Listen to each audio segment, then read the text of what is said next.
Halo Sobat Ngomin, apa kabar? Apakah kalian bersemangat untuk nanti pagi, besok pagi nonton Inter lawan Barcelona? Atau kalian sedang mempersiapkan untuk masuk goa? Level winnernya Itali tidak pernah degradasi. Inter Milan kebanggaanku.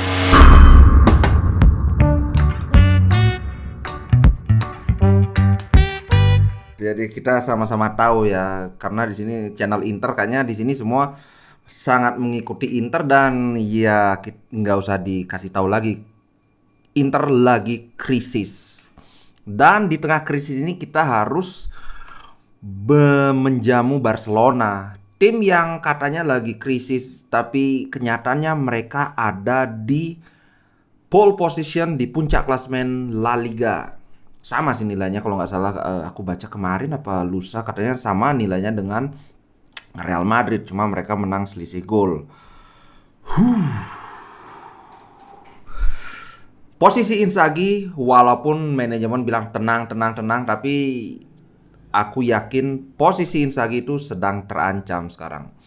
Kalau misalnya Barcelona bisa mengalahkan Inter Milan, menurutku ini bukan serta-merta berarti Inzaghi pasti dipecat, karena kita harus melihat masalah ini secara objektif, secara fair.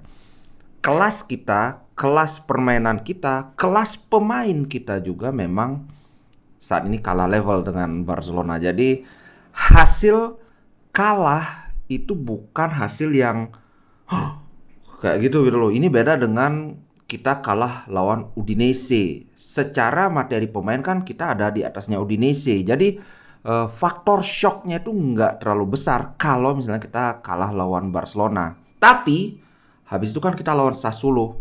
Kalau kita kalah lawan Barcelona, kemudian kalah lagi lawan Sassuolo, kayaknya hampir pasti Inzaghi akan dipecat.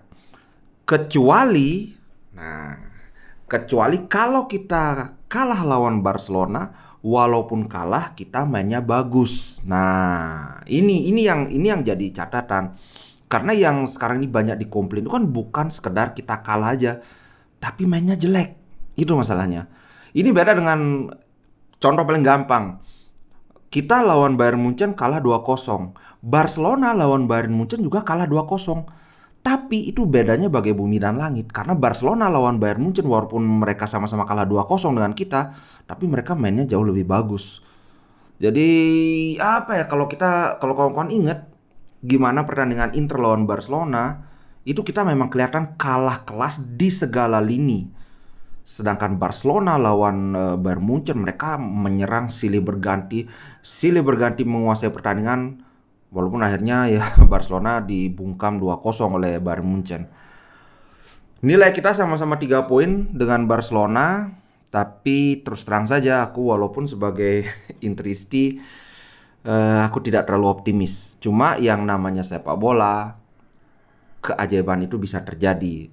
Buktinya lagi-lagi lihat musim lalu kita menang lawan Liverpool yang di akhir Liga Champions itu mereka jadi finalis, cuma kalah sama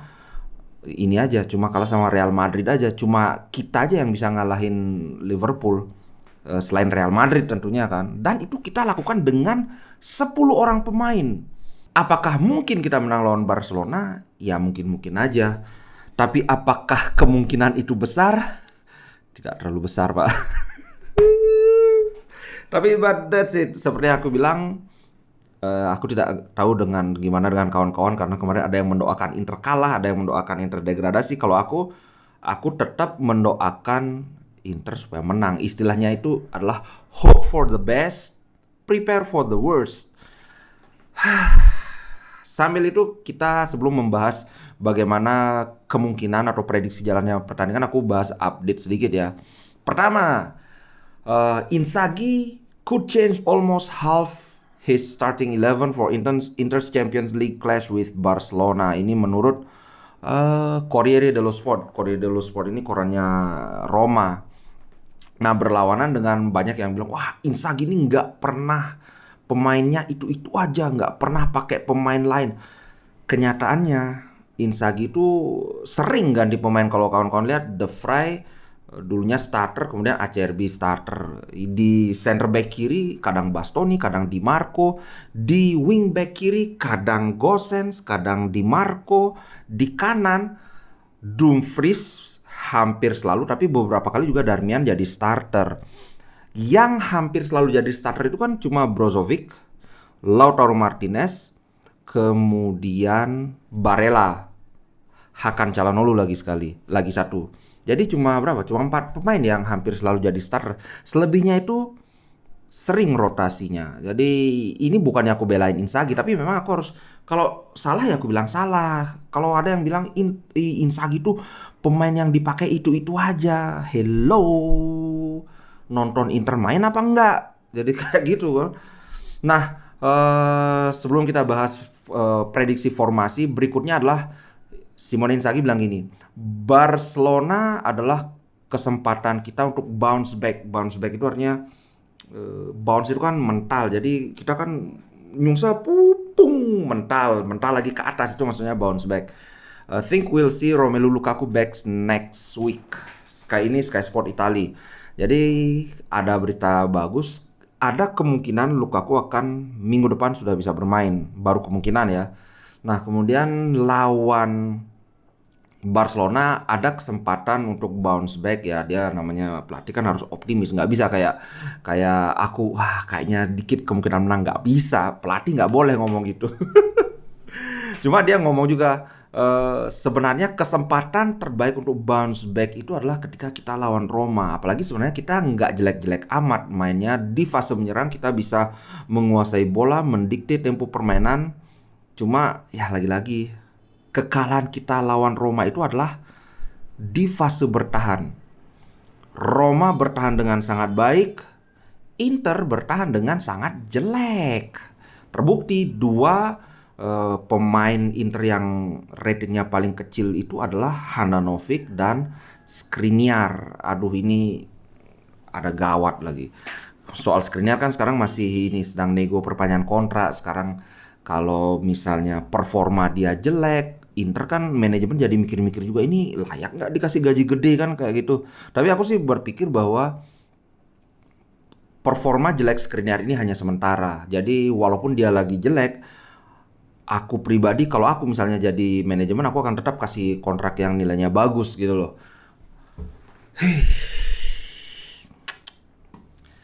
Apalagi Barcelona, aduh, sektor serangan mereka ngeri banget Pak. Kemudian ini ada komentar yang menarik dari Darmian. Kemarin kan banyak rumor bahwa ruang ganti Inter itu pecah.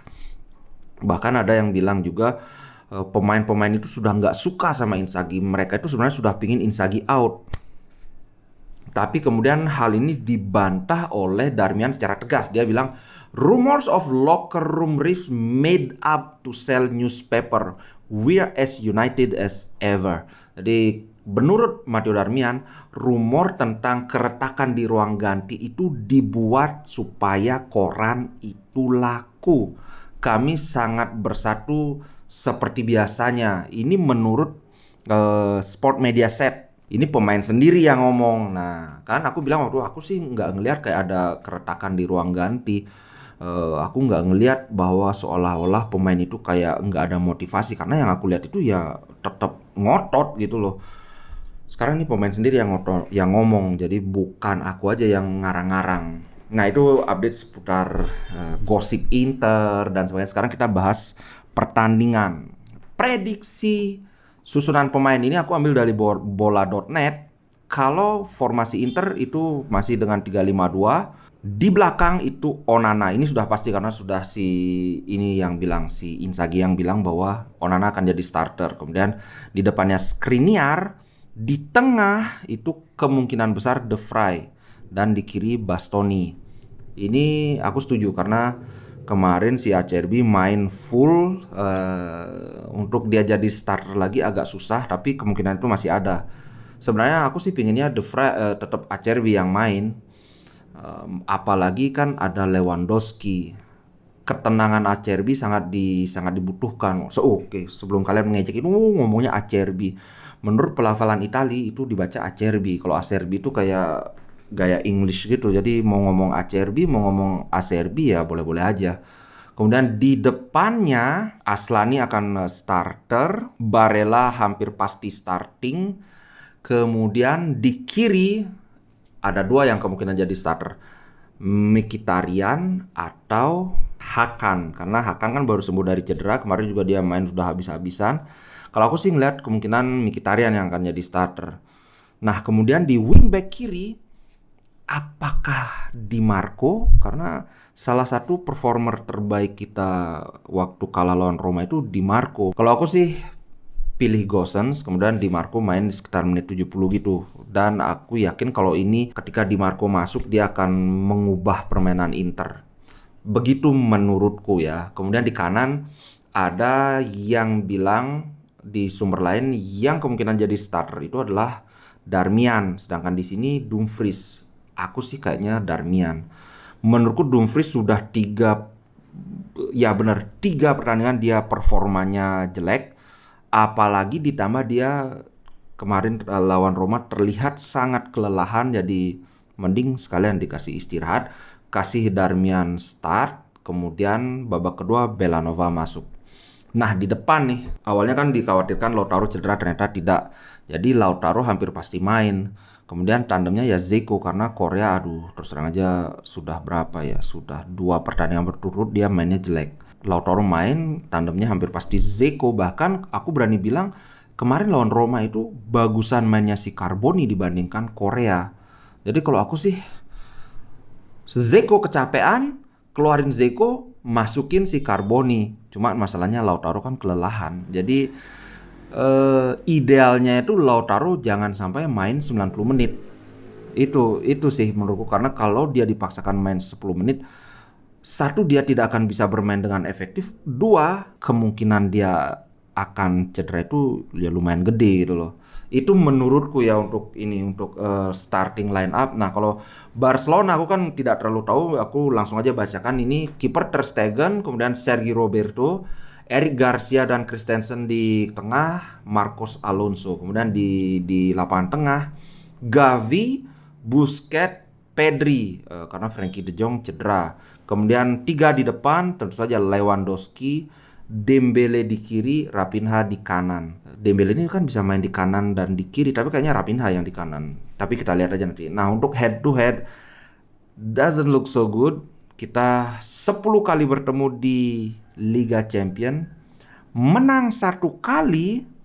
Kalau kawan-kawan ini menangnya cuma pas kita treble winner itu aja 1 kali. Seri 3 kali, Barcelona menang 6 kali. Gol Inter 6, gol Barcelona itu 14, jadi lebih dari 2 kali lipat. 5 pertemuan terakhir, 2019 kita kalah 1-2, satu musim itu kita ketemu Barcelona 2 kali, 2 kali juga kita kalah. Kemudian 2018 ada perbaikan, waktu itu kita seri 1-1, tapi sebelumnya kita udah kalah 2-0. Dan kemudian 2010 pas musim treble winner ini, karena kita cuma ngambil 5 terakhir, kita kalah 1-0. Ini leg kedua waktu Liga Champion itu. So, rekor pertandingan doesn't look so good. Kemudian 5 pertandingan terakhir Inter Milan, kita sudah sama-sama tahu kita kalah 3 kali, menang 2 kali. Jadi kalah 2-0 lawan Munchen, menang 1-0 lawan Torino, menang 2-0 lawan Victoria Pleasant, kalah 3-1 lawan Roma, lawan Udinese, kemudian kalah 1-2 lawan Roma. Sedangkan 5 pertandingan Barcelona yang terakhir itu menang-menang, kalah, menang-menang. Prediksi skor menurut bola.net itu adalah Barcelona menang 2-1. Ini prediksi yang masuk akal. No comment soal prediksi. Kemudian siapa pemain yang layak diwaspadai dari kedua sisi? Coba kita lihat pemain Barcelona ya, karena kita Inter kan kita lihat Barcelona.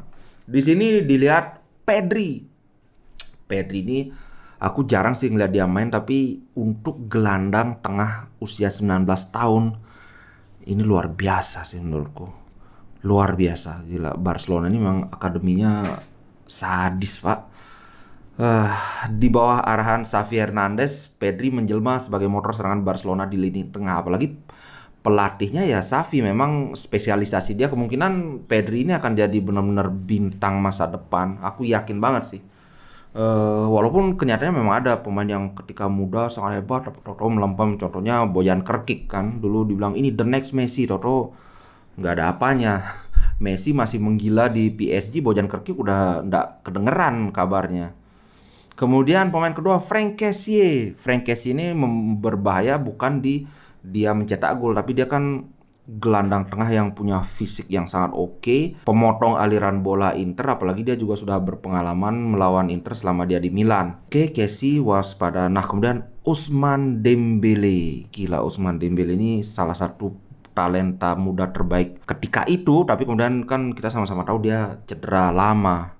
Ousmane Dembélé harus diwaspadai. Kemudian yang tentunya Robert Lewandowski. Nggak usah aku jelasin lagi, ini semua orang tahu Robert Lewandowski. Saat ini menurutku dua striker number 9 terbaik dunia itu Lewandowski dan Haaland.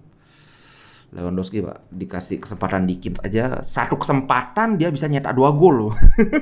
Kayak itu. Alright, itu prediksi pertandingan kali ini. Semoga kita mendapatkan hasil yang terbaik. Aku bagaimanapun, walaupun banyak yang bilang, wih aku males dah nonton soalnya mainnya jelek, aku akan nonton. Jangan lupa besok pagi kita live reaction, kita sambil ngobrol-ngobrol, nonton Inter sambil mendukung tim kesayangan kita. Oke, ciao guys, sampai jumpa di konten berikutnya, which is tomorrow. Ciao. Inter Milan di dadaku, biru hitam